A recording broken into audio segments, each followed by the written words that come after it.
24 আইপিএলে ওপেন করেছিল কলকাতা নাইট রাইডার্সের হয়ে ফিল সল্ট এবং সুনীল নারিন।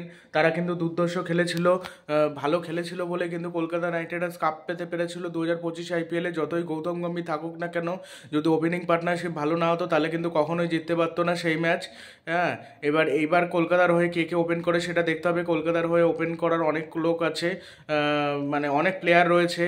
ফিল সল্ট রয়েছে, ভেঙ্কটেশ আয়ার রয়েছে, তারপরে সুনীল নারিন রয়েছে, এরা অনেকে কিন্তু রয়েছে যে ওপেন করতে পারে। এবার সেসব মুহূর্তে কে ওপেন করে এটাই দেখতে হবে। তবে আমার যতদূর মনে হচ্ছে ওপেনিং বা যা সূত্র মারফত জানা যাচ্ছে ক্যাপ্টেন আগে কে হবে এটা মানে ক্যাপ্টেন এবং কোচ মিলে যা সিদ্ধান্ত নেবে সেই কিন্তু ক্যাপ্টেন্সি করবে।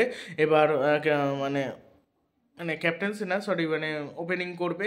এবার ওপেনিং জুটি সুনীল নারিন কুইন্টন ডিকক হবে নাকি রাহানে আর গুরবাজ হবে এটা দেখতে হবে। গুরবাজ আর ভেঙ্কটেশ্বরও হতে পারে, অনেক রকম ওপেনিং জুটি হতে পারে। শেষ মুহূর্তে দেখাই যাক না কোন ওপেনিং জুটি খেলে। ভিডিওটি ভালো লাগলে চ্যানেলটি সাবস্ক্রাইব করে দেবেন এবং ভিডিওটি শেয়ার করবেন।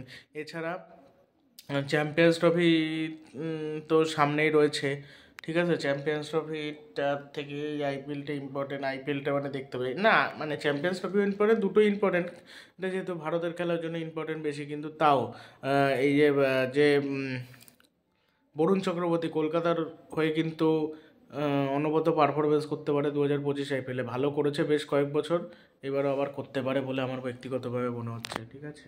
আর ক্যাপ্টেন্সি নিতে পারে রিঙ্কু সিং হতে পারে কলকাতা নাইট রাইডার্সের অধিনায়ক, সেটাই সূত্র মারফত জানা যাচ্ছে। কলকাতা নাইট রাইডার্সের অধিনায়ক হতে পারে রিঙ্কু সিংয়ের উপর নজর রাখা হচ্ছে।